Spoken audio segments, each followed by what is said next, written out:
UNESA.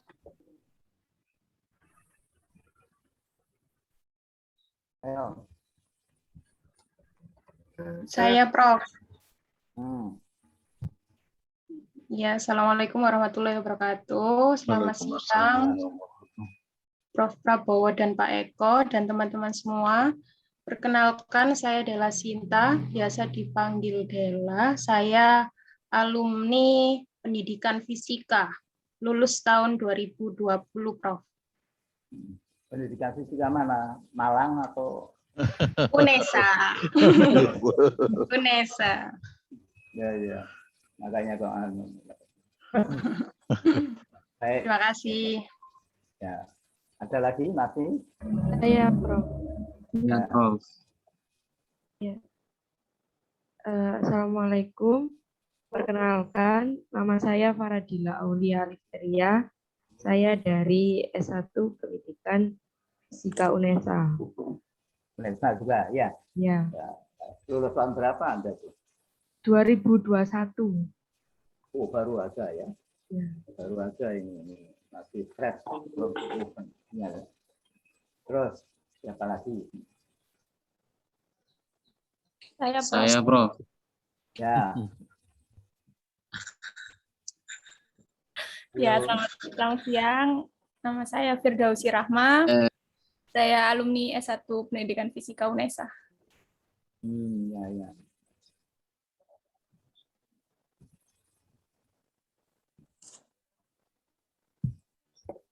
Pendidikan. Terus masih ada lagi? Saya Prof. Ya. Saya Prof. Assalamualaikum warahmatullahi wabarakatuh. Waalaikumsalam. Perkenalkan, nama saya Rizky Nurfadila, biasa dipanggil Rizky, alumni Pendidikan Fisika UNESA. Oh, Tahun 2020. Ya, saya pengeran ini. Ya. Mobilisasi. Baguslah. Terus masih ada lagi? Saya Prof. Saya Safri Melanto, alumni S1 Pendidikan Fisika UNESA juga, Pak. UNESA juga? Oke. Oh, ya. Baik. Ada lagi, Alfi? Saya Oh, ada lagi? Siapa? Saya Prof. Ya. Perkenalkan, saya Indah Putri Mauliasari, alumni Pendidikan Fisika UNESA angkatan 2017, lulus tahun 2021. Oh, baru aja juga. Ya. Bagus. Baik. Masih ada lagi? Saya Prof. Banyak masih ya. Ya, perkenalkan nama saya Aprilian Hijriah Santoso, lulusan dari Pendidikan Fisika UNESA, ya. Angkatan 2017, lulus 2021. Oh, baru. Pak, ini siapa? Terus masih ada lagi? Iya, Belum? Prof. Oh, lagi. Baik, terima kasih. Perkenalkan, nama saya Rofiatul Alia. Saya alumni Pendidikan Fisika, lulus tahun 2019. Pembimbingnya dulu S1 adalah Pak Eko. Pak Eko ya. Menyuruh Pak Eko ini. Wah, ini pengerahan ini. Masih ada lagi? Ya, silakan. Saya Prof. Masih Prof, masih. Ya. Ayo. Tanya dulu dah. Loh, ini urut gimana? Perkenalkan, nama saya Putih Sari, lulusan Pendidikan Fisika UNESA angkatan 2021. Baru juga. Pemilihnya Pak Eko juga. Betul lah. Mungkin pengujinya saya, mungkin Bu Risa. Oke. Ayo lagi, ada lagi. Tadi yang lagi siapa? Saya mungkin terakhir, Prof.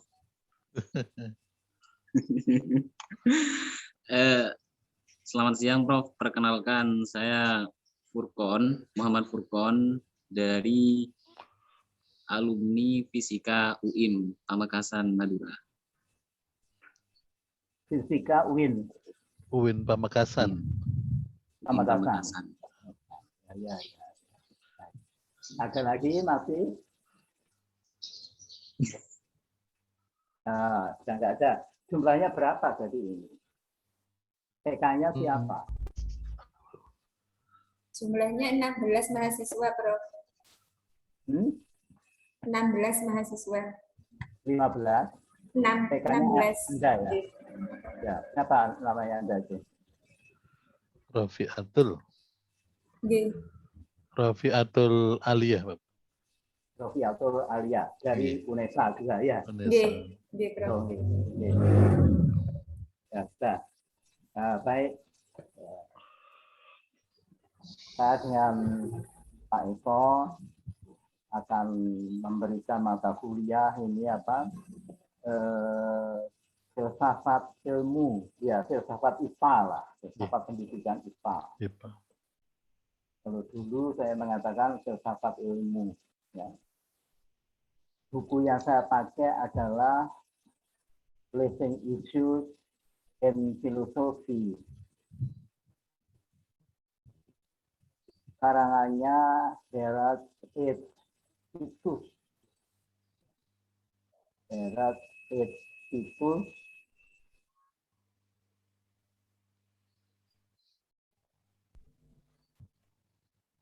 Ya. Edisi yang ketiga ini, ya, edisi yang ketiga. Terus ada lagi yang edisi lain, tapi saya lebih suka ini edisi yang ketiga ini, termasuk bahasanya juga lebih bagus. Karena kalau edisi baru berubah biasanya. Tugas Anda besok itu yang pertama itu chapter report. Ya, mulai minggu depan chapter report. Terus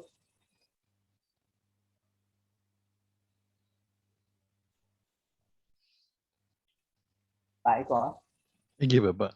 Ya, betul, tugasnya hanya chapter report. Kalau untuk yang S2, betul Bapak, S1. Chapter report. Iya, chapter report. Saya lupa kan. Ya, baik.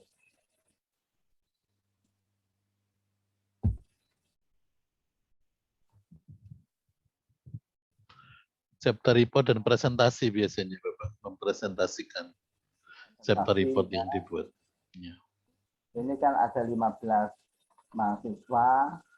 Di sini chapternya itu ada sekitar 29. Ya, 29. Mungkin ya 22 lah ya, 22.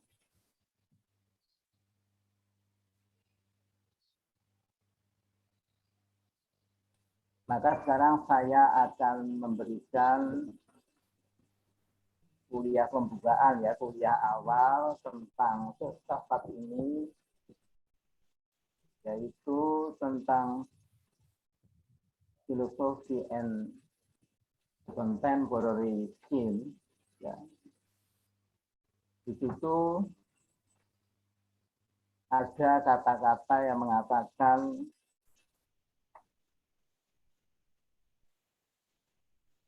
what is philosophy?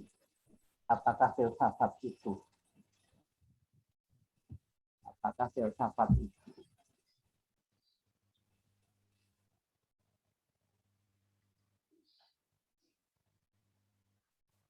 Oleh Titus dikatakan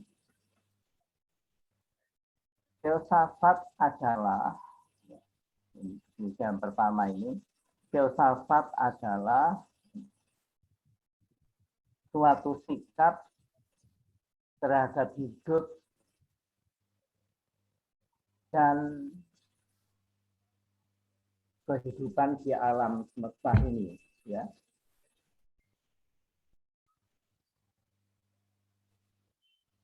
When a person has gone through some crisis or faced some unusual experience, often someone will inquire, or just detect it, or just detect it. Ini teman-teman ini kan bahasa Inggrisnya bagus ya, sudah di atas 450 semua. Or how does it affect him? Occasionally, the answer is he takes it philosophically. Ya, jadi apa? Kalau ada seseorang dihadapkan pada sesuatu masalah atau suatu krisis, suatu masalah, kan?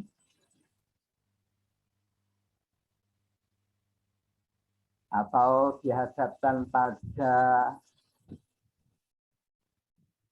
pengalaman yang tidak biasanya terjadi, sering mereka akan bertanya, ya, kita bertanya pada siapa, tapi bertanya pada dirinya sendiri juga bisa, ya. How does he take it? Or how does it affect him? Maka di situ, occasionally the answer is he takes it philosophically.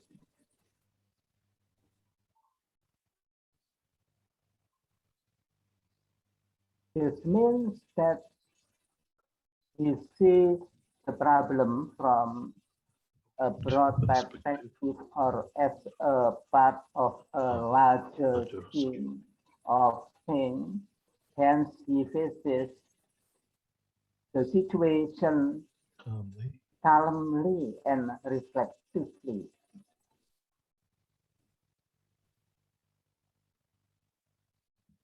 With poise and composure. Jadi kita kalau dihadapkan pada suatu masalah yang pelik atau krisis atau keadaan yang unusual yang tidak biasanya terjadi pada Anda, maka kita harus berpikir secara tenang, ya, secara tenang, calmly and reflectively. Tenang dan berpikir refleksi.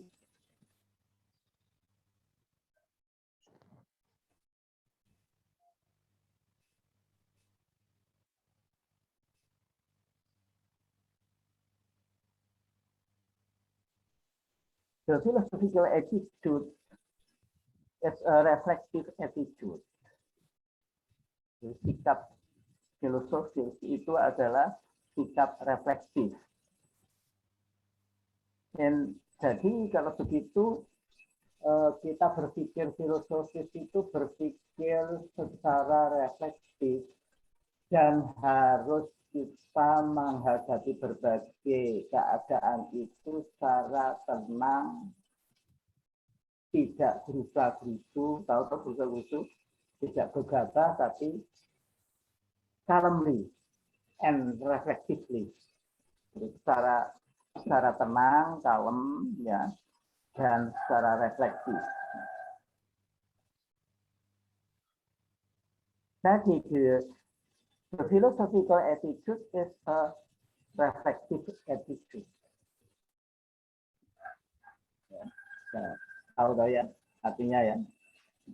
Jadi sikap filosofis itu adalah sikap reflektif.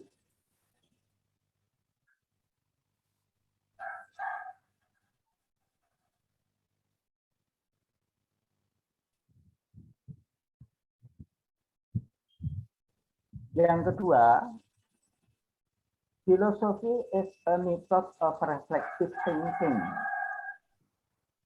Philosophy is a method of reflective thinking and reason inquiry. Jadi filsafat itu merupakan metode berpikir reflektif. Ya, metode berpikir reflektif.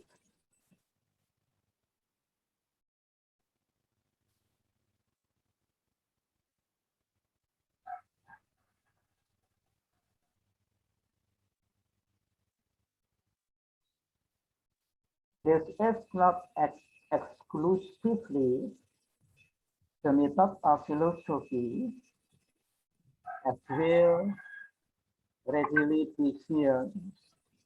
It is the method of all careful or accurate thinking. Kita pelan-pelan kan. Philosophy, however, tries to deal with the whole of experience.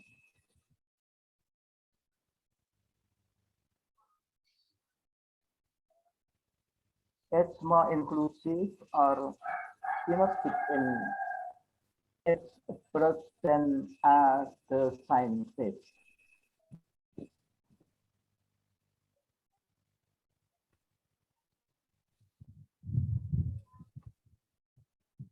There are variety of philosophical methods as will be seen when the problem of knowledge are studied in greater detail and the sources of knowledge are distinguished from the test of truth. Philosophers differ in the extent in which they emphasize and accept or reject authority, reason, intuition, sense, experience, and practical activity.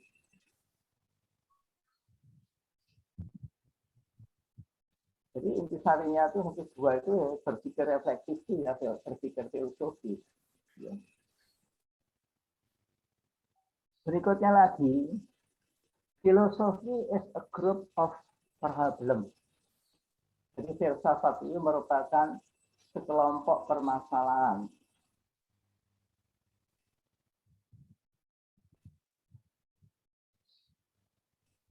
There are certain perennial problem which face mankind and for which philosophers have been seeking answer. Some questions raised in the past have been answered in a manner satisfactory to most men. For example, the existence of innate or inborn ideas has been denied since the time of John Locke. John Locke adalah seorang filsuf yang terkenal. John Locke. In the 17th century, pada abad ke-17, many questions, however, have been answered only tentatively, and many problems remain unsolved.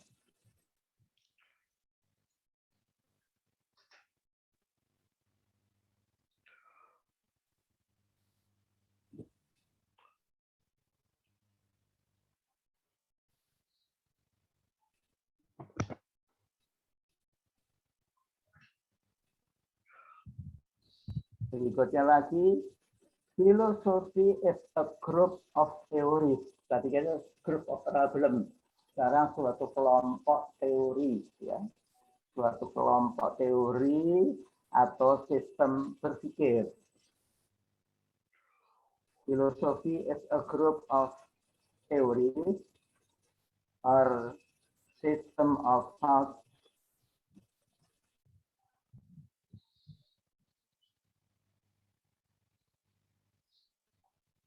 Philosophy also means the various philosophical theories or system of thought which have appeared in history and which attached to the names of the great philosopher, yeah, philosopher men like Socrates, Plato, Aristotle, Augustine, Aquinas, Descartes, Spinoza, Locke, Berkeley, Kant, dan seterusnya. Seperti ini orang-orang ahli filsafat ini atau disebut filsuf. Jadi yang dimaksud filsafat itu yang pertama adalah, ya, saya ulangi lagi, suatu sikap terhadap hidup dan kehidupan di alam semesta ini. Yang kedua adalah filsafat adalah suatu metode berpikir reflektif. Dan yang ketiga, filsafat adalah suatu sekelompok dari permasalahan. Dan yang keempat adalah bahwa filsafat adalah sekelompok teori dan sistem berpikir.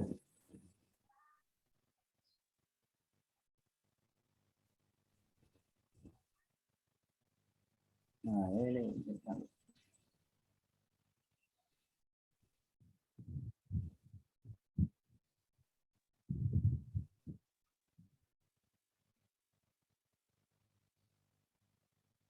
Mengapa kita memerlukan filsafat? Repot-repot kita belajar filsafat. Mengapa kita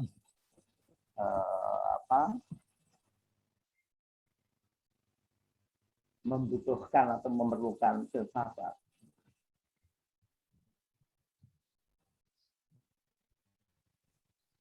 Alasannya begini. Yang pertama, each person must make decision and act. Jadi setiap orang itu harus segera membuat keputusan. Kalau menghadapi sesuatu, segera membuat keputusan dan langsung aktif.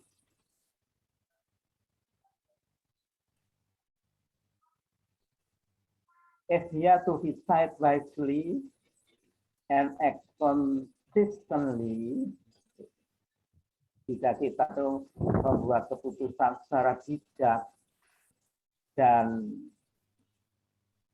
aktivitasnya secara konsisten, we need a philosophy. Kita memerlukan filsafat. Life forces us to decide question of truth and falsity, or beauty and ugliness, and of right and wrong. We must establish standards and goals.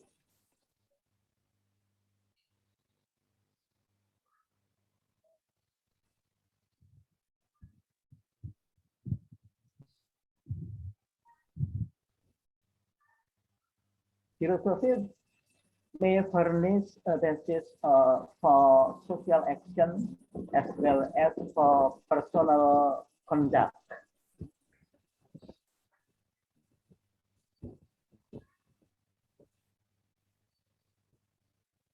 Yang kedua,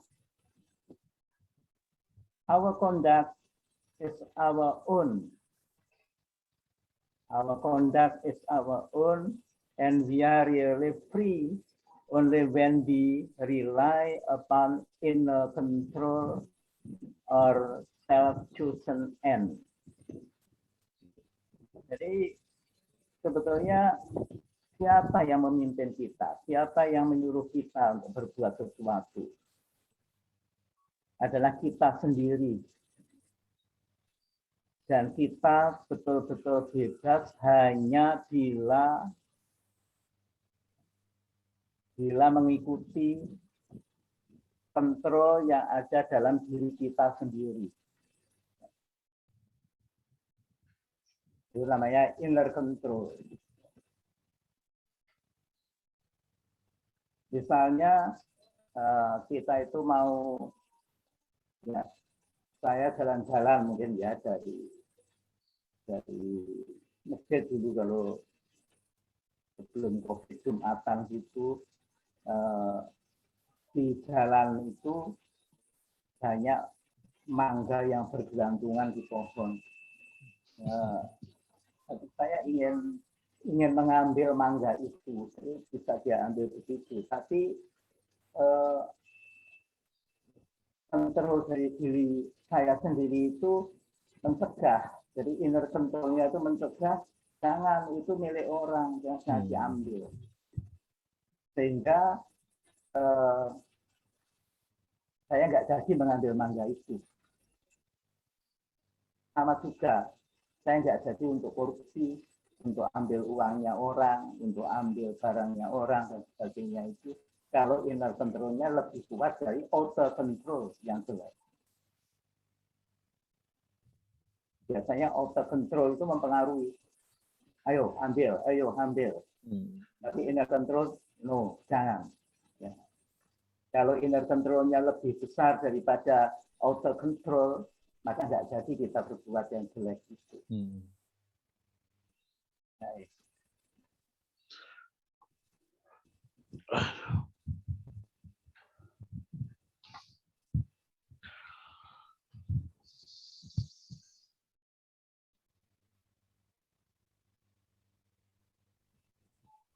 Jadi sebetulnya ya tergantung dari diri kita sendiri. Yang memimpin kita itu adalah kita sendiri.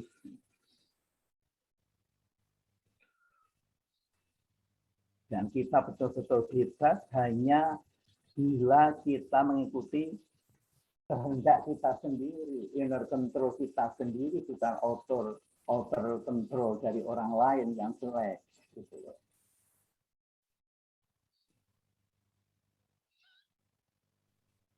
Mungkin ada pertanyaan begitu, saya persilakan.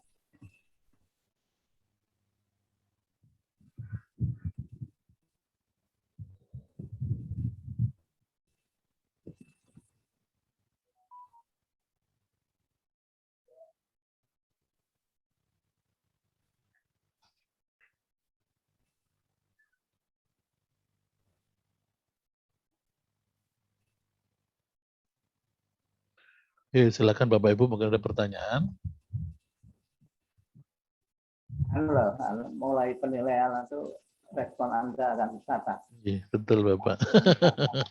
Sudah siap mencatat saya. Respon ya. Iya. Akan dapat bonus.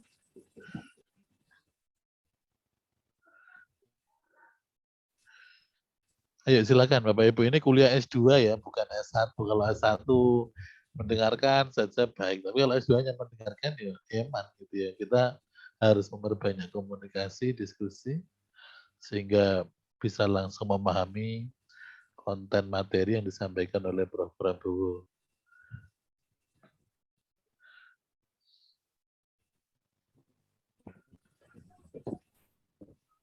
Izin bertanya, Prof. Ya, menyebutkan nama ya, Prof. Namanya Prof. Oke. Perkenalkan, saya Rafiatul Alia. Izin bertanya. Tadi dijelaskan bahwa filosofi itu adalah sekelompok permasalahan. Kita diharapkan dapat tenang ketika mendapatkan masalah. Yang ingin saya tanyakan, ketika mendapatkan masalah, terkadang cenderung seketika itu kita kayak kaget, terus kemudian gugup. Nah, kita butuh waktu untuk menjadi tenang. Nah, itu apakah termasuk dari proses berpikir, termasuk dari berpikir reflektif gitu? Ya, tadi kan dikatakan berpikir filosofis itu harus tenang, ya, calmly, ya, tenang. Kalau menghadapi sesuatu itu jangan gerusa-gerusu, jangan gugup, jangan macam-macam, cerna dulu. calmly and reflectively. Ya. Jadi tidak langsung kita bertindak, tapi berpikir dulu dengan baik. Karena metode berpikir reflektif itu metode yang sangat bagus. Ya.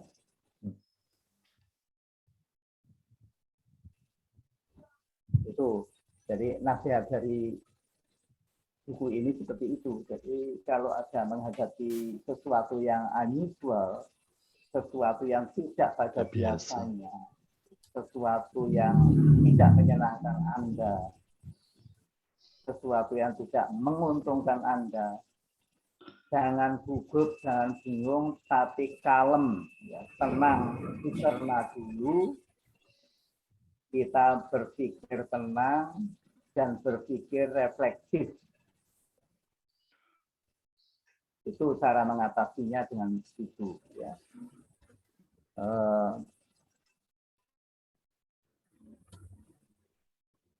Terima kasih, Prof. Ada lagi?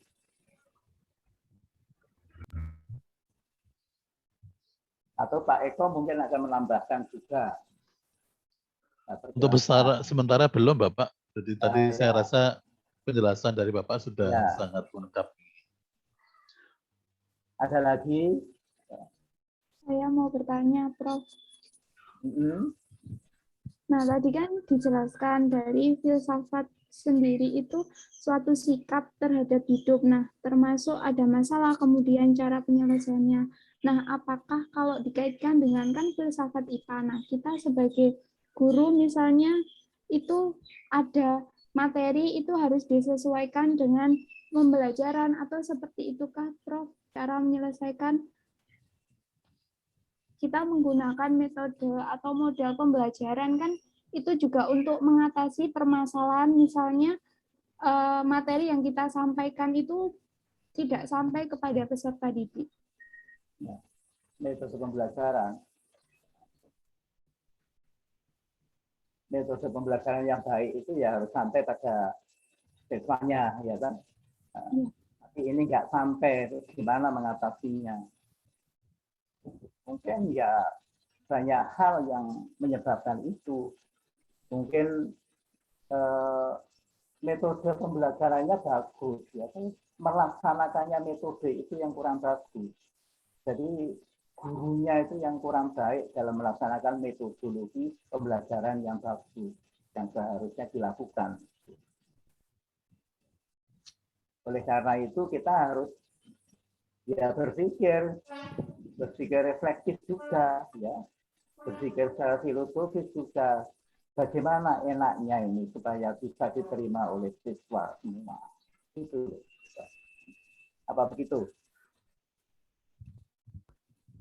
Nah, apakah ketika kita dalam menentukan hal-hal tersebut, kemudian kita mengajak siswa juga seperti menggunakan, kan kita mengarahkan siswa gitu, Prof. Nah, apakah itu juga termasuk ke dalam kita berpikir filsafat seperti itu, Prof? Karena tadi disebutkan mengarahkan siswa untuk apa? Ya tadi misalnya pada materi ini, nah kita menggunakan problem based learning. Nah itu kan masalah, terus kita mengajak siswa untuk berpikir bagaimana caranya menemukan ini begitu, Prof. Apakah itu kita juga mengajak siswa untuk berpikir filsafat atau seperti apa? Ya. Ini bukan bukan semuanya saya harus menjawab, tapi mungkin teman Anda ada yang bisa menjawab pertanyaan dari teman Anda itu. Gimana enaknya? Ya. Mohon izin kalau Bapak memperkenankan, saya ingin memberikan sedikit. Terima kasih Bapak. Ini tadi dari Bu Devian, betul ya? Karena saya harus mencatat partisipan yang betul ya, Bu Devian ya? Ya, Pak. Yang bertanya tadi Bu Devian? Iya benar, Pak. Oke. Ya, jadi seperti yang sampaikan Prof. Prabowo tadi, inti berpikir filsafat adalah berpikir reflektif. Tentunya pada saat kita mungkin perlu untuk tahu dulu reflektif itu yang seperti apa, yang mungkin menjadi salah satu kata kunci ya Bu Devian. Jadi pada saat kita mencoba untuk melihat apa yang terjadi, kemudian kita mencoba untuk menganalisis sesuai dengan apa yang terjadi itu, maka itu dikatakan sebagai berpikir reflektif. Nah, tentunya pada saat guru walaupun mungkin para guru kita ini tidak semuanya ahli filsafat, tapi beliau itu memiliki jiwa filosof untuk menyelesaikan masalah yang dihadapi oleh siswanya. Satu contoh misalnya, mengapa seorang guru harus memilih model tertentu dalam membelajarkan sebuah materi kepada siswa, tentunya kan berangkat dari pengalaman untuk menyelesaikan masalah itu. Nah, ini merupakan salah satu ciri bahwa di dalam konteks itu ada sebuah konsep berpikir reflektif. Nah, kalau berpikir reflektif berarti otomatis kita sudah menerapkan konsep filsafat di situ sebagai salah satu cirinya. Itu mungkin yang bisa memudahkan untuk memahami Bu Devian terkait dengan guru mengajar menggunakan model-model tertentu. Jadi kalau kita runut secara hati-hati, secara telaten itu akan muncul, akan ketemu. Jadi guru memutuskan untuk mengajar dengan cara tertentu, untuk menyelesaikan masalah tertentu, itu karena dihasilkan dari proses refleksi dari yang dilakukan. Nah, itu berarti ya merupakan salah satu hasil berpikir filosofis ya terkait dengan masalah pembelajaran. Mungkin itu Bapak yang terkait. Oh ya, baik. Baik, terima kasih. Ya, sama-sama Bu Devian. Ada lagi? Silakan. Ya, baik, kalau itu ada respon dari mahasiswa itu bagus. Dua begitu. Dan S2 itu harus berpikir reflektifnya lebih bagus daripada S1. Betul Bapak. Kita berlatih lah semua, berlatih berpikir reflektif. Ya semuanya mungkin belum sempurna, termasuk saya nggak sempurna. Jadi kita semua berlatih. Saya berlatih dengan mahasiswa juga, Anda berlatih dengan dosennya. Ayo, ada lagi. Mohon izin bertanya, Prof. Ya. Oh ya. Siapa namanya ini biar bisa Pak Eko? Ya, Kartika, Pak. Ini kalau ini saya hafal ini, Pak. Bu Kartika ini yang paling senior ini. Ini mungkin saya sedikit sharing, Prof, dengan pengalaman yang saya alami di sekolah ya. Jadi sebetulnya secara idealisme itu untuk guru ya, Prof ya. Kita itu kan setiap ada pergantian tahun ajaran, itu idealisme saya itu adalah selalu ingin lebih baik. Ya, artinya yaitu tadi berpikir reflektif. Oh, tahun lalu ini misalnya nilainya anak-anak kok jeblok di bagian A, B, C dan seterusnya. Kemudian ada refleksi yang saya lakukan dan evaluasi sehingga saya akan sedikit ubah beberapa metode pengajaran seperti itu. Tetapi terus terang di lapangan itu kondisi nyatanya itu tidak semudah teori. Ngaten, Prof. Mungkin gini. Jadi ya, terus terang kami ini juga saya sendiri juga dihadapkan begitu banyak administrasi yang ya meskipun ya gitu dari Dignas juga, sehingga kadang-kadang idealisme itu tidak tersampaikan dengan baik, tidak tersalurkan dengan baik gitu. Termasuk juga beberapa guru yang lain. Mungkin mohon masukan aja, Prof. Ini kalau seperti ini bagaimana ya, Prof ya? Mungkin. Oh ya. Di SMP, Prof. Di SMP SMP Little Sun di Manyar Kartika belakang Stesia. Ya, bagus. Sudah lama Anda mengajar? Sudah agak lama, Prof. Oh iya. Bagus lah. Makanya apa? Makanya saya paling junior ya, Prof. Oh iya. Matur nuwun, itu pertanyaan saya. Memang guru itu sekarang ya Pak Eko juga itu tidak hanya dibebani masalah education atau pendidikan saja, tapi dibebani administrasi. Betul Bapak. Suruh mengelola keuangan, suruh mengelola apalagi gitu. Seharusnya guru itu harus bebas. berisi pada hal mengajar. Tapi ini kenyataannya kan enggak. Semua begitu. Semua sekolah begitu, mesti membebani administrasi. Tapi kalau administrasi pendidikan juga bagus. Karena semua hasil pendidikan itu harus diadministrasikan dengan benar dan baik. Nilai juga diadministrasikan dengan benar dan baik. Sehingga kalau satu kelas itu nilainya jeblok tadi itu, Bu Kartika itu mengatakan jeblok tadi itu, maka yang salah siapa? Apa muridnya? Apa gurunya? Kalau jeblok semua kan saya kira bukan muridnya ya. Mungkin kita harus self evaluation. Introspeksi gitu ya, Prof. Ya. Sehingga kalau semua misalnya satu kelas itu nilai tertingginya hanya 50. Dan nilai terendahnya misalnya 10. Kalau begitu, Ibu akan melakukan apa? Mengolah nilainya itu. Menggunakan apa itu? Ya, biasanya sih saya menggunakan ini Prof, per poin itu ya, ABS ya Prof ya. Jadi saya pilih dulu anak-anak ini yang kira-kira agak kesulitannya itu di nomor berapa, ya. Kemudian tentunya dari teaching Prof, gitu. Tetapi kalau bicara di akhir tahun ajaran, biasanya saya akan sedikit mengubah teknik ya. Berarti kemungkinan besar ada teknik yang harus saya rubah dalam penyampaian kepada anak-anak gitu. Mungkin tidak tahu, mungkin juga anak-anak kadang-kadang kan kalau ilmu fisika itu sangat dekat dengan matematika ya. Jadi kadang-kadang kecenderungannya itu anak-anak berpikirnya lah ini kok harus konversi, kok kembali ke matematika dari desimeter ke sentimeter lah kan belajar matematika. Mungkin ya itu maksudnya ada beberapa hal yang ya memang saya harus ubah sih metode penyampaiannya supaya mungkin nggak kecenderungannya malah mereka kesannya belajar matematika mungkin ya. Jadi lebih ke konsep bukan hanya sekedar perhitungan. Ya, ya. Memang betul matematika dengan fisika itu dekat sekali dan tidak cuma dekat.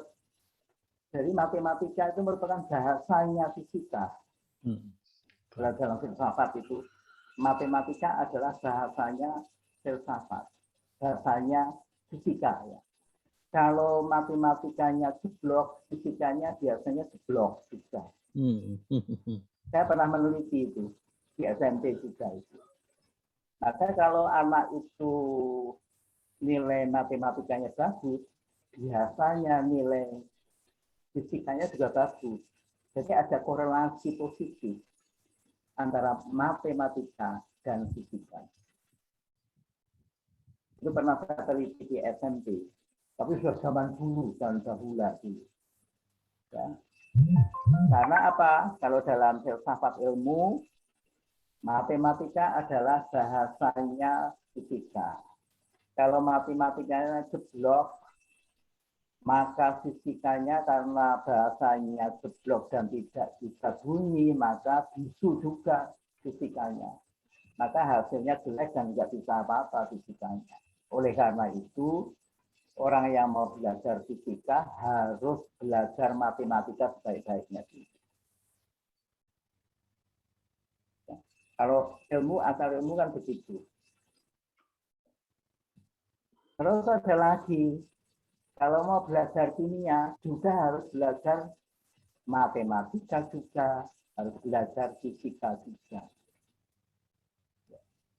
Kalau mau belajar biologi juga harus baik dalam matematika, tapi tidak sebaik pada belajar fisika tadi ya. Karena matematika adalah bahasanya fisika.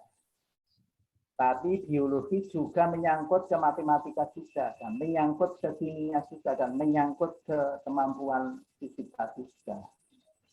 Jadi kalau pohon keilmuan seperti itu. Ini Ibu merasa apa ya, berat dalam menangani pembelajaran di SMP tadi itu, karena telah dibebani Administrasi. pekerjaan administrasi. C. Dan biasanya beban jamnya itu 24 jam, ya. Betul Pak, 24 JP. J. Minimal 24 JP, Prof. Ya, pelajaran tuh, ya. J. Itu mengatasinya gimana ya Pak Eko? Memang kadang-kadang menjadi kendala Bapak untuk Bapak Ibu guru kita sekarang. Jamnya berat. Sangat berat, tinggi, sangat berat. Jadi akhirnya tidak fokus pada materi, tidak fokus pada pendidikannya gitu. Jadi bingung untuk mengatur jadwal dengan administrasi, dibebankan. Ya berat. Soalnya kalau nggak memenuhi itu, nggak dikeluarkan apa itu? Sertifikasi. Sertifikasi. Ya. J. Ibu dapat sertifikasi. Kebetulan karena saya di swasta, ya enggak dapat Pak, enggak dapat Prof. Enggak dapat ya. Ya. Harusnya kalau itu kan dicek nanti ya. Ya, tetapi karena tiap tahun kami harus mengurus akreditasi, ya semua segala macam administrasi tetap dibebankan kepada kami karena kan juga ya syaratnya untuk dapat akreditasi ya kita maunya kan akreditasinya A nggih Prof. Itu jadi ya otomatis mau nggak mau dokumen-dokumen ya semua tetap kita ikuti dari Dignas. Ngaten. Harus dilengkapi. J. Dilema. Itu repotnya gitu. J. Baik Bu Kartika. Ya, matur nuwun. Mungkin ada tambahan dari Pak Eko? Iya, terkait dengan masalah konsep 24 SKS dulu itu sebenarnya 24 jam itu sebenarnya tidak real mengajar 24 jam Bu Kartika dulu itu ya. Karena persiapan guru untuk membuat perangkat dan seterusnya itu juga harus dihitung sebenarnya. Ya. Sehingga Bapak Ibu guru kita tidak lelah dengan mengajar berlama-lama di depan kelas namun ditambahi lagi dengan pekerjaan yang lain. Ya. Ini rasanya cukup membebani Bapak itu. Tadi ibunya Nana itu berangkat pagi jam 6. Jam 6 karena sekarang ini kan sudah mulai diterapkan sebagian masuk sekolah itu walaupun sebagian masih harus online. Jadi harus mengkondisikan begitu. Nah, ini sebenarnya kan bukan tugas guru sebenarnya, itu tugas administratif, tapi akhirnya ya campur aduk. Nggak karu-karuan akhirnya. Nasib nggih Pak. Sama saya. Berat memang. Berat Bapak, betul. Lagi mengurusi keuangan juga toh. Betul, betul Bapak. Nah, itu yang bukan tugasnya guru itu. Karena mungkin saya sharing Pak Eko itu karena di SKPBM yang ke Dignas itu kan harus dilaporkan semua nggih untuk apa maksudnya jam mengajar itu kami harus ngajar apa terus kemudian sebenarnya administrasinya nggak tertulis. Jadi mau nggak mau ya maksudnya 24 itu full jam mengajar Pak begitu. Betul. Sehingga kalau kita ingin menemukan sosok guru seperti zaman dulu sekarang susah Bu Kartika. Dan guru-guru yang idealis itu sekarang sulit untuk kita temukan gitu. Ini yang rasanya juga menjadi keprihatinan tersendiri. Saya tertarik dengan pernyataan Bapak tadi yang terkait dengan matematika adalah bahasanya fisika. Ini juga menjadi sesuatu yang sangat menarik dalam konteks kita dalam membangun keilmuan kepada siswa. Sehingga seringkali Bapak Ibu guru kita ini merasa kebingungan jika melihat siswanya tidak bisa matematika, namun dihadapkan dengan pembelajaran fisika yang kompleks. Ini juga mungkin nanti Bapak bisa memberikan strategi seperti apa supaya siswa akan atau Bapak Ibu guru yang melaksanakan proses pembelajaran bisa melaksanakan dengan baik. Jadi kadang-kadang kalau misalnya siswa SMA itu tidak menutup kemungkinan untuk operasional pangkat bilangan berpangkat itu seringkali mereka masih kesulitan. Padahal di fisika itu sebenarnya sudah biasa dengan bilangan berpangkat. Tapi karena kompetensi matematikanya kurang, akhirnya menjadi tantangan tersendiri. Nah, itu juga bisa menjadi sebuah permasalahan dalam pembelajaran juga yang mungkin ya terkait dengan bagaimana kita menghadapi situasi yang disampaikan Prof. Prabowo tadi harus reflektif begitu. Mungkin ada saran Bapak terkait dengan itu, hasil penelitian Bapak yang dulu itu. Dan kalau ada rumus-rumus itu, murid itu hanya menghafal. Betul. Sehingga kalau diubah angka-angkanya sendiri, ya bingung dia itu. Ya. Oleh karena itu, pernyataan konsep matematika itu harus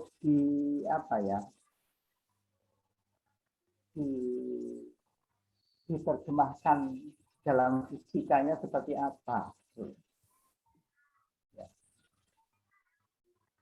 Ada istilahnya kok itu. Namanya menjelaskan pernyataan-pernyataan matematika, fisika dalam matematika itu ke dalam konsep-konsep fisika. Misalnya gerak lurus beratura. Itu bagaimana saja rumusnya begini, rumusnya begitu. Kalau murid-murid hanya diajari menghafal rumus dan menyelesaikan soal dengan rumus, itu payah, sehingga hasilnya akan jelek. Dirubah sedikit angkanya, dia bingung. Tapi kalau konsepnya kepegang dengan baik, itu akan selamanya dia akan mantap di dalam pikiran dia itu sendiri, ya. Apa begitu? Iya, iya betul Bapak. Karena seringkali terjadi seperti ini, satu contoh. Pada saat mencermati hukum yang dinyatakan dalam V sama dengan I dikalikan dengan R, nah seringkali siswa membuat hubungan bahwa R itu dihitung berdasarkan tegangan terhadap kuat arus. Sehingga pada saat ditanyakan apakah hambatan itu akan berubah kalau arusnya semakin kecil, jawabannya pasti iya. Karena hanya mendasarkan dari hafalan matematis seperti yang Bapak sampaikan tadi. Ini saya rasa sangat menarik dan seringkali dijumpai di siswa-siswa kita yang karena mungkin Bapak Ibu guru pada saat mengajarkan terlalu yakin bahwa matematika itu segalanya, walaupun matematika itu merupakan bahasa dari fisika, namun seperti disampaikan Prof. Prabowo tadi tidak dimaknai, akhirnya siswa memahaminya ya seperti matematika biasa, padahal ada karakteristik tertentu yang mungkin tidak bisa dibahasakan secara matematika. Matematika itu bahasa fisika, tapi fisika tidak bisa dibahasakan secara matematika sepenuhnya. Ini yang saya rasa menarik sekali untuk Bapak Ibu yang saat ini sedang belajar dalam filsafat pendidikan IPA, khusus untuk fisika. Mungkin seperti itu Bapak. Ya. Sebagai salah satu contoh. Artinya apa? Artinya artifisis dari pernyataan matematis itu harus dilakukan oleh guru. Ya. Artifisisnya itu yang kadang-kadang lupa guru, sehingga murid hanya menghafal rumusnya ini F sama dengan ini per ini, dirubah angkanya sudah nggak bisa diambil. Tapi kalau artifisis dari pernyataan matematis itu kuasai dengan baik, maka selamanya dia akan mengerti. Berubah-ubah angkanya juga akan betul juga. Apa begitu Pak Tom? Iya, setuju Bapak, setuju. Iya, setuju Bapak. Berarti ini kan guru berpengalaman. Tidak, Pak. Guru yang harus belajar terus, Pak. Saya setuju, Prof. Itu apa maksudnya, ini juga saya alami kalau anak-anak itu ditanya, masa jenis itu apa? Selalu langsung ngomongnya itu M per V gitu. Nah, padahal yang ditanya itu kan saya bukan tanya rumusnya gitu. Nah, ini juga terjadi, Prof. Maksudnya gini, sebetulnya kan ini berkaitan ya dengan ilmu kimia juga gitu loh, berkaitan dengan kerapatan partikel gitu ya. Tapi yang dijawab itu selalu rho sama dengan M per V. Nah, itu juga jadi dilema ya buat guru pengajar. Ngerti dia. Dirubah apa ya bingung dia. Tapi kalau artifisisnya apa, begini kan dijelaskan. Jadi pernyataan matematis itu harus dijelaskan artifisisnya itu apa, fungsinya di situ. Ya. Apa begitu Bu Kartika? Nyuwun sewu, kalau seperti itu lebih baik itu mengajarkan dari fisisnya dulu gitu atau baru ke kalimat matematikanya atau bagaimana ya Prof ya sebaiknya? Kan tadi kan matematika itu kan bahasanya fisika, ya toh? Kalau mengajar fisika pasti ada rumus-rumusnya, ya ada rumus-rumusnya. Dan ya sambil mengajarkan fisikanya itu dengan rumusnya, tapi rumus-rumus itu dijelaskan arti fisis dari rumus itu apa. Jadi misalnya massa jenis itu apa, berat jenis itu apa, misalnya itu tadi itu kan konsep yang berbeda itu ya. Betul. Massa jenis dengan berat jenis beda. Kata Bu Kartika ya. Kalau massa jenis itu di mana-mana sama, ya. Betul Bapak. Kalau berat jenis di mana-mana berbeda. Di Amerika dengan di Indonesia beda. Betul. Itu harus betul-betul dijelaskan pada anak itu. Anak SMP itu kunci loh di situ untuk perguruan tingginya nanti. Kalau di SMP-nya jeblok, SMA-nya juga jeblok, perguruan tingginya jeblok juga. Sehingga guru SMP ini punya peran yang sangat fundamental gitu, ya. Apalagi ibu kan mengajarnya fisika, ya. Ibu kan guru fisika, ya. Pak. Nah, itu yang paling ditakuti itu sama anak-anak. Yang kelihatannya itu kereng juga, ya. Nah, kelihatan ya, Prof ya. Padahal saya sabar loh, Prof. Enggak, jadi matur nuwun, Prof. Oh iya. Bu Kartika itu alumni tahun berapa, Prof? Sungkan saya, Prof. Ya sudah, enggak. 2002, Prof. 2002 masih ingat. Termasuk baru lah ya. Baru kita 19 tahun. Tapi kan pengalaman itu sangat penting ya. Hanya pandaian saja tanpa pengalaman nggak bisa. Saya ada orang yang lulus tahun 2001 mengajar dengan orang yang lulus 2002 tadi mengajar. Pengalamannya kan banyak yang 2002. Pengalaman itu guru yang paling bagus. Ya. Jadi tidak hanya ilmunya, tapi pengalamannya juga. Dan pengalaman hidup di dunia ini juga penting sekali. Sehingga kita mampu berpikir reflektif. Sehingga kalau menghadapi sesuatu yang sulit, ya ibu harus sabar, calmly, ya, sabar, tidak boleh berusaha itu, and reflectively, dan mampu berpikir secara reflektif. Apa begitu Bu Kartika ya? Siap, matur nuwun, Prof. Saya juga berguru juga dari ibu juga. Dan dosen itu berguru juga loh dengan mahasiswanya. Tidak mesti saya banyak belajar dari mahasiswa juga. Saya saring, ya benar juga, ya toh. Benar juga ini ada administrasi begini. Tadinya kan enggak harus 24 jam. Kalau enggak tidak dibayar tunjangan sertifikasinya ya Pak Eko ya. Padahal kan Pak Eko tadi mengatakan mengembangkan perangkat, terus membuat persiapan juga itu harus dihitung. Menilai koreksi itu harus dihitung waktunya.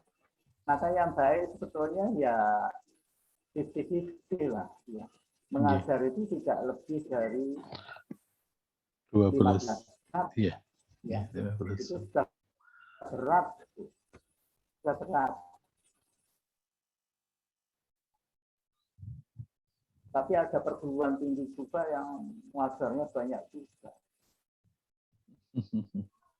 Kayak anak saya, Mas Eko, lawan itu wajar diberi ya karena anak muda terus Masih muda. Nggih, masih muda, Bapak. Itu Nanti kalau sudah senior insya Allah. Nah, itu sehingga nggak selesai sekolahnya. Iya. Dan begitu Bu. Ya mudah-mudahan baik lah nanti. Berikutnya lagi saya lanjutkan ya. Philosophy is one of the best means, ya. By which to foster the habit of reflection. Nah, ini apa artinya? Jadi filsafat itu merupakan sesuatu yang sangat bagus untuk mendorong, membiasakan berpikir refleksif. Karena berfilsafat itu berpikir refleksif. Kalau terus kita dilatih itu berfilsafat, maka dia akan terdorong untuk terbiasa berpikir refleksif. Ya, nah itu. Filosofi can help us, ya, menolong kita itu to enlarge the area of our awareness of life and the world, ya. Jadi filsafat itu dapat membantu kita, menolong kita semua untuk memperluas area, ya, untuk kita itu awareness itu paham terhadap hidup dan kehidupan ini di dunia yang fana ini, ya. Terjemahan bebasnya kan seperti itu. Berikutnya adalah to become more alive, more discerning, more critical, and more intelligent. And many specialized fields of knowledge, there is a definite and specific body of facts, and students are given problems so that they will gain practice in arriving at the right answer quickly and easily.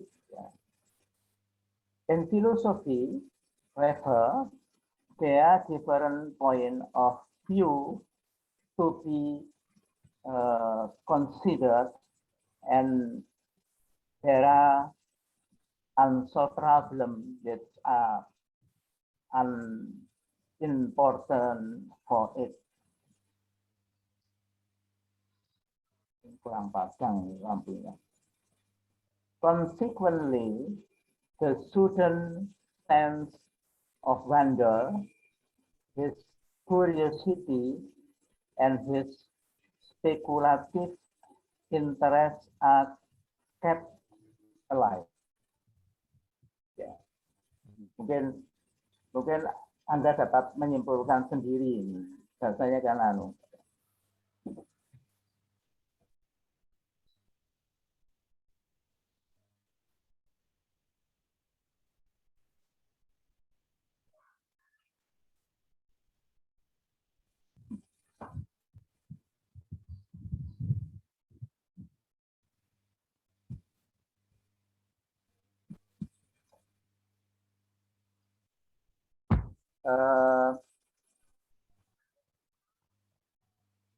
jadi filsafat itu intisarinya merupakan mempunyai arti yang sangat hebat, sangat bagus dalam mendorong kebiasaan untuk berpikir refleksif pada siswa-siswa anak didik Anda. Ya.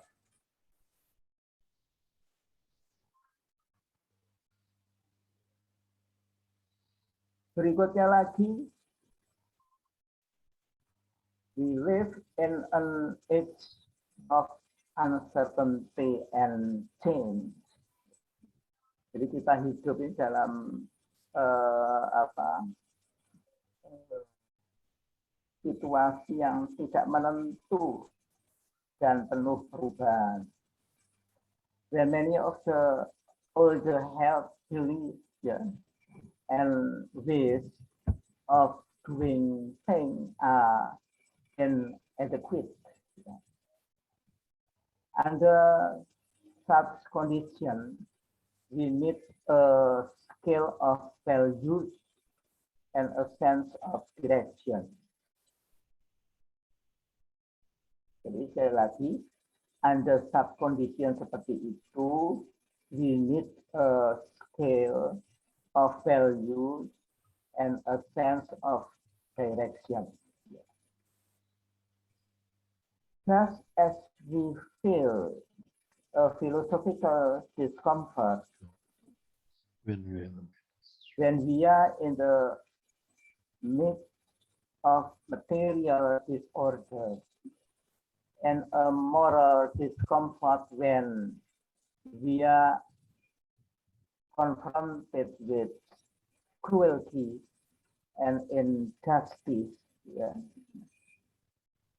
So there is a mental discomfort when we are in the presence of fragmentary and focused view of the world. Nah, ini gimana? Jadi kesimpulannya itu, kita sekarang ini hidup dalam keadaan yang tidak menentu.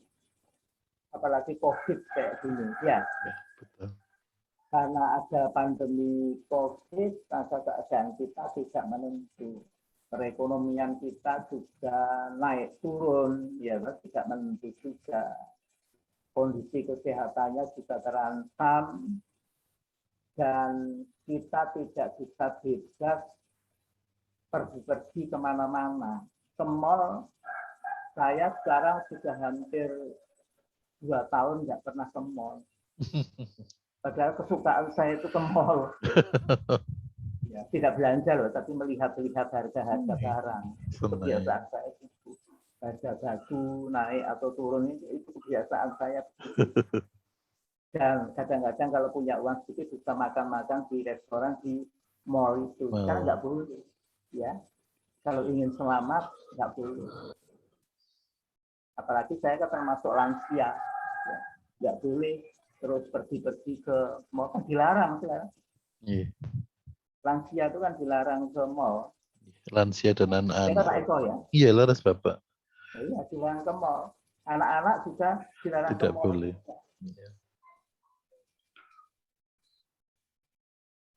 Sore itu juga ya take away biasa, beli bawa ke rumah, ya. Bawa ke rumah, dipanaskan lagi di rumah. Selesai begitu. Jadi ya hanya diam di rumah aja kita itu. Terutama saya ya lansia ini. Kalau Pak Eko kan bukan lansia itu bisa kemana-mana. Menjelang Bapak, ini sudah menjelang Bapak saya ini. Ya, jauh masih pakai masker lengkap juga. Ya. Pakai cuci tangan di air yang bersih. Ini selalu tadi pagi juga saya mengingatkan anak S3 juga.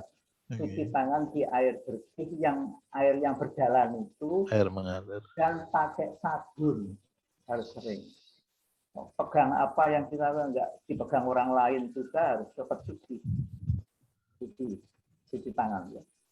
Dan menjaga jarak ya sekitar 1,5 meter lah jarak antar kita itu. Supaya apa?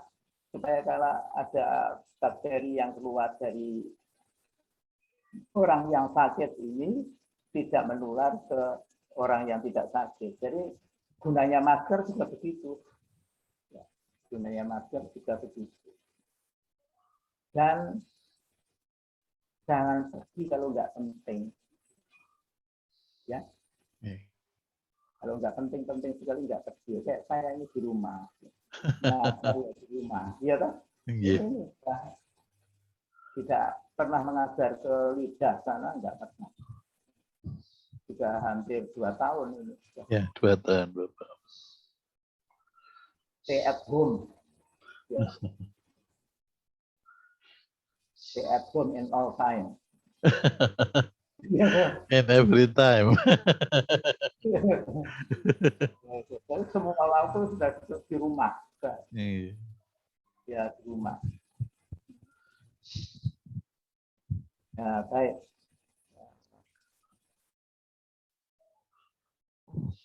Sekarang siapa yang mau memberi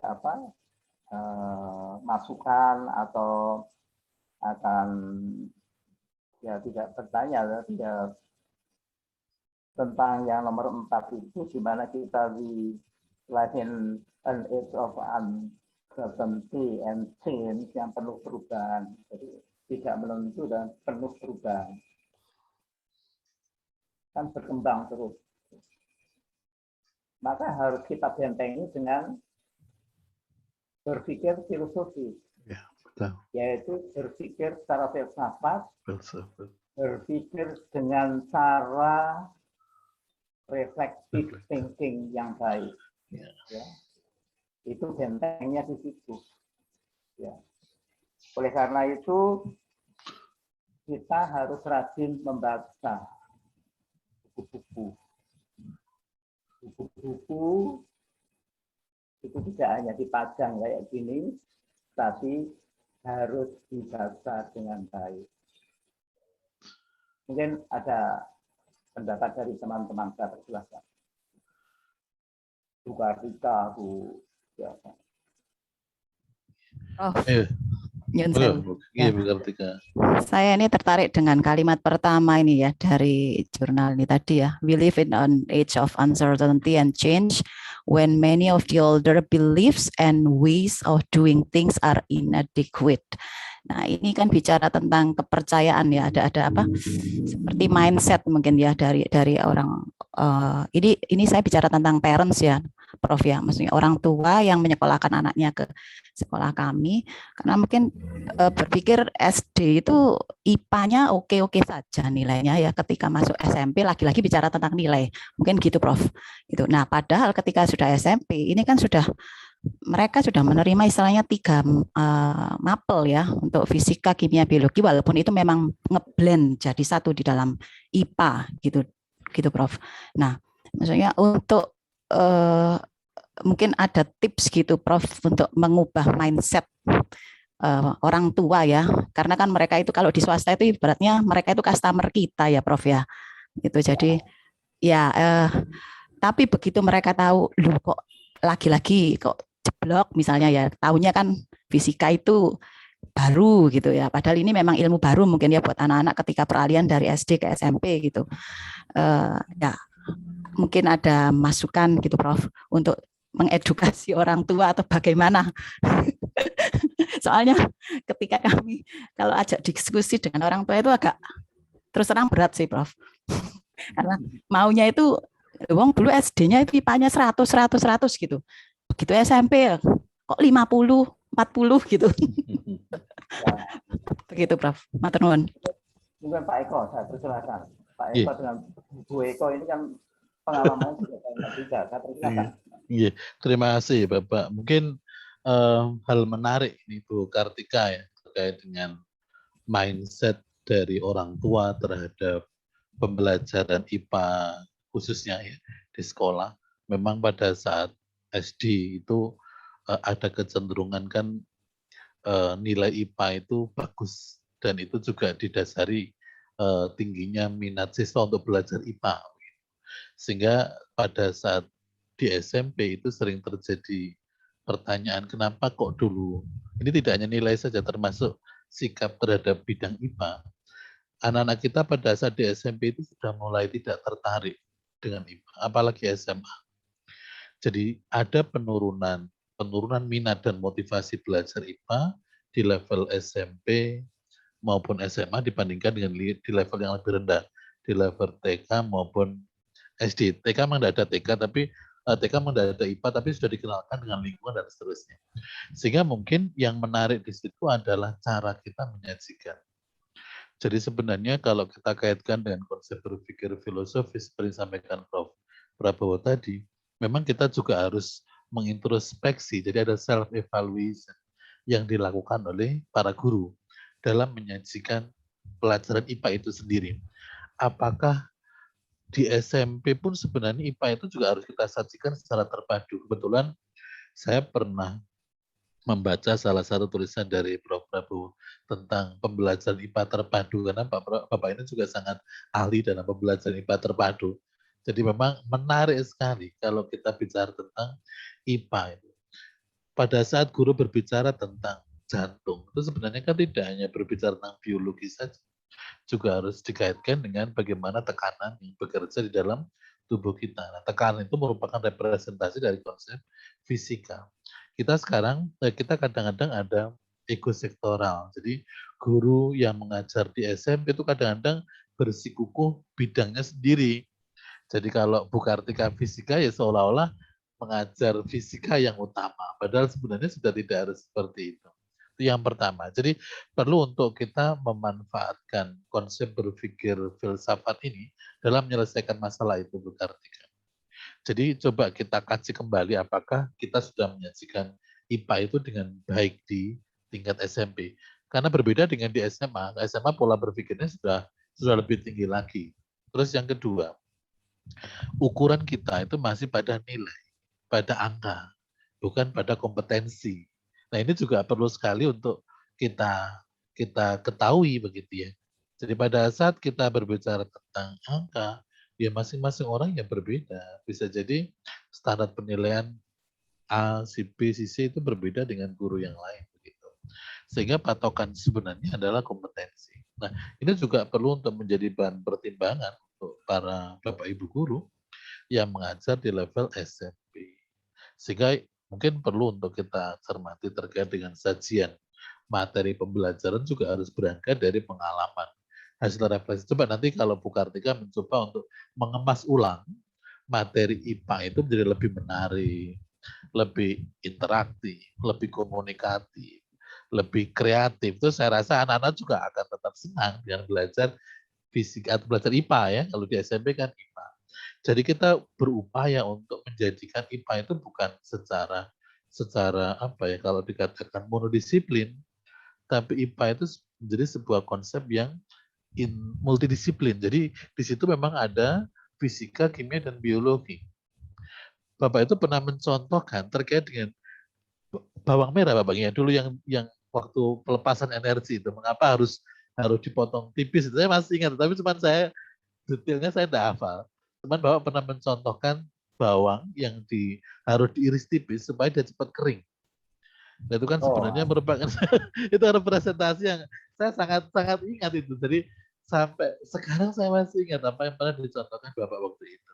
Nah, ini menjadikan satu model bahwa pada saat kita bisa mengkaitkan dengan contoh autentik di sekitar siswa, dikaitkan dengan fenomena fisika, biologi maupun kimia, anak akan ingat dan senang. Oh, dia itu ya tahu. Yang menjadi masalah ke anak-anak kita itu pada saat mereka tidak tahu mengapa harus belajar itu, Bu Kartika. Itu yang akhirnya terus mereka menjadi galau, menjadi bingung. Nah, itu pengalaman saya, pengalaman istri saya, karena sering sekali bercerita. Kebetulan saya dan istri itu sama-sama mahasiswanya Bapak Prof. Prabowo, dan kami juga sudah sangat dekat dengan Bapak. Jadi setiap kali kami ada masalah, tidak hanya dalam kuliah resmi seperti ini, kadang-kadang kami datang ke rumah cerita, ini diskusi masalah guru, masalah konsep pembelajaran. Mungkin itu Bapak yang bisa saya sampaikan. Jadi beliau ini satu kelas. Itu satu kelas. Itu akhirnya menikah. Ya, yang mengajar saya sendiri. Usianya sama lah. Ya, saya anggap seperti anak-anak saya sendiri. Jadi mahasiswa itu saya anggap anak-anak saya sendiri. Bahkan anak S1 itu saya anggap cucu-cucu saya. Karena sudah lama sekali saya mengajar itu sudah lebih dari 40 tahun. Jadi, tapi nggak tahu ya, orang itu makin tua makin tumpul atau makin apa, saya nggak tahu juga. Yang muda-muda ini seperti Bu Kartika, baru harus lebih apa ya, lebih responsif, lebih inisiatifnya lebih dikemukakan di situ dalam menghadapi situasi keadaan yang penuh perubahan tadi. Cara menilai itu juga harus hati-hati. Kadang-kadang Dignas itu menganggap kalau SD, SMP itu cukup C-nya itu C1, 2, 3. Ya. Betul Bapak. Ya. Kalau saya konsepnya itu SD pun sampai C6. C6, betul. SMP C6, perguruan tinggi C6 juga. Ya. Itu hati-hati dalam menilai itu. Ya. Bahkan dengan blok dus, anak-anak TK atau dengan blok dus itu bisa berpikir secara apa ya, C6 juga. Maka saya lebih suka ke belum yang belum diperbaiki daripada belum yang sudah diperbaiki, karena ada berpikir sintesisnya. Sintesis. Jadi blok dus dibuat rumah-rumah sederhana sekali, ya. Ada pintunya, ada jendelanya. Fungsinya apa pintu itu diberitahu? Fungsinya untuk lewat tamu atau kita pada waktu datang atau pergi. Terus jendela untuk apa? Untuk udara, sirkulasi udara di situ. Itu kita sudah melatih untuk menganalisis, mengidentifikasi. Itu C4. Kalau produk itu dibongkar dan dibentuk rumah yang lain dari blok B yang tadi itu, dibentuk rumah tingkat misalnya, maka anak itu sudah dilatih ya, untuk menyusun sesuatu yang baru dari yang lama tadi. Ya. Dan itu namanya sintesis. Jadi mensintesiskan hal-hal yang lama tadi menjadi hal yang baru. Rumah yang lama menjadi rumah yang baru. Tas yang lama menjadi tas yang baru. Ya, rumah yang tidak tingkat menjadi tingkat. Terus anak suruh menilai juga. Bagus mana rumah yang tingkat dengan yang tidak tingkat. Waduh, bagus yang tingkat misalnya ya. Gunanya apa? Mengirit tanah. Ya. Yang tadinya misalnya tipe 100. Ya. Di tingkat penuh menjadi tipe 200. Bahkan kalau tetap tipe 100, maka yang separuh bisa untuk kebun. Kebun buah-buahan, bambu, pisang, dan sebagainya. Kan bisa. Lebih bagus. Dan di yang atas itu bisa melihat kemana-mana. Ya. Kemana-mana untuk melihat situasi dan kondisi di sekitar kita lebih bagus juga. Sehingga anak itu menjustifikasi, melakukan judgment, mana yang lebih bagus. Rumah yang bertingkat dengan rumah yang tidak bertingkat. Itu sudah C6, evaluation. Hakim itu menjudge orang, ya, memutuskan itu C6 juga. Jadi dikumpulkan bukti-buktinya, ya. Lantas disintesiskan, disimpulkan, ya. Dan setelah itu dibuat keputusan. Maka hakim itu menjudge orang ini salah atau tidak salah di situ. Nah, dihukum berapa? Itu justifikasi dari hakim. Jadi guru itu sebetulnya juga evaluator yang sangat penting di dunia ini, dalam pendidikan ini. Mulai dari TK, SD, sampai perguruan tinggi. Ya. Jadi harus menggunakan C1 sampai C6. Jadi taksonomi Bloom itu penting sekali. sampai sekarang. Ya. Kadang-kadang nggak diperhatikan oleh guru-guru. Kalau ke SMP cukup C3 aja. Betul Bu Katika? Ya Pak. Halo? Ya Prof. Ya kalau anak SMP itu hanya sampai C3 aja. Sementara begitu. Harusnya tidak. Nah, C1 sampai C6 ya. Realitanya di lapangan ini nih. Iya, ya. Harusnya sampai C6, Prof. Ya, sampai C1 sampai C6. Iya. Dulu kan enggak. Nah, sekarang sudah habis Bapak waktunya. Waktunya ini sudah jam 14.35, jadi kurang 5 menit. 5 menit. Masih ada pertanyaan enggak atau bagaimana? Nah, untuk minggu depan ketuanya siapa tadi itu yang tampil itu adalah siapa itu, yaitu chapter 2 dan chapter 3 ya. Untuk minggu depan itu chapter 2 dan chapter 3 mulai dibagi ya oleh TK-nya ya. Ini ada berapa ya? Ada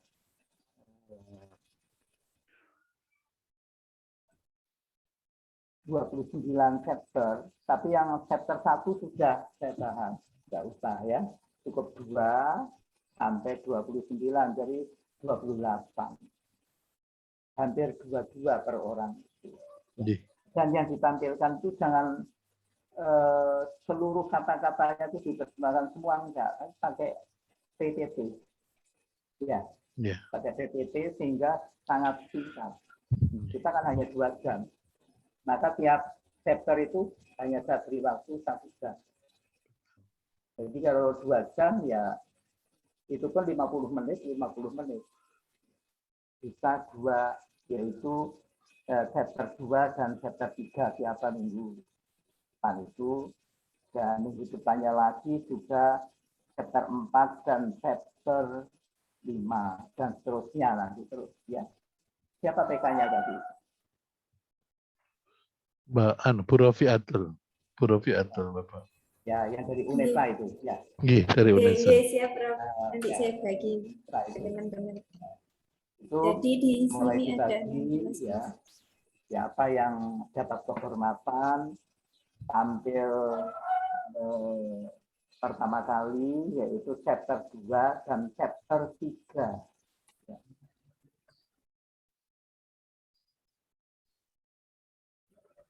Dan cara membuatnya makalah itu pendahuluan biasa ya, pendahuluan, pembahasan, kesimpulan, daftar pustakannya. Ya, pendahuluan, pembahasan, dan daftar pustaka. Kesimpulan, daftar pustaka. Saya kira itu. Ini tentukan dulu 15 orang itu ya. Nanti lebihnya ini. Saya kira itu. Pak Iko mungkin ada tambahan. Bapak lagi. Mohon maaf ini tadi ada tawaran dari Bu Kartika, harapannya mewakili dari teman-teman semua untuk jam perkuliahan. Kalau Bapak tidak keberatan mau digeser pukul 10.30. 10.30 Prof. Untuk hari Senin. Oh iya 10.30 pagi. Saya kan 7 sampai 9.30. 9.30, nanti kita istirahat sebentar Bapak terus 10.30 mengajar lagi. Iya, gimana Bapak? Sampai jam berapa? 10.30 sampai jam 11.40 ya Bu ya. Oh ya, bisa. Ya, 11.40. Sebelum zuhur sudah selesai Bapak insya Allah. Ya. Jadi pas zuhur ya. Iya, turun. Istirahat 1 jam. Istirahat 1 jam, iya. Ya, bisa untuk makan atau makan. Persiapan. Iya. Ya, setuju. Iya. Baik Pak Eko, jadi mulai minggu depan ya. Iya, insya Allah mulai minggu depan. Bapak ini saya tidak tidak merubah jadwal yang disiapkan Bapak Ki, jadi hanya dalam pelaksanaan saja supaya tidak harus berubah-ubah. Oh, jadi siakapnya nggak berubah ya? Betul. Ini untuk pelaksanaan saja. Ya, baik. Ini. Kira itu. Terima kasih Bapak. Terima kasih. Assalamualaikum. Waalaikumsalam warahmatullahi wabarakatuh. Salam sehat selalu. Amin. Semoga Bapak selalu sehat. Matur nuwun Pak. Matur nuwun Prof. Terima kasih Bapak. Terima kasih Bapak Ibu. Pamit dulu ya. Terima kasih. Matur nuwun. Matur nuwun. Ya, Pak Eko. sama-sama.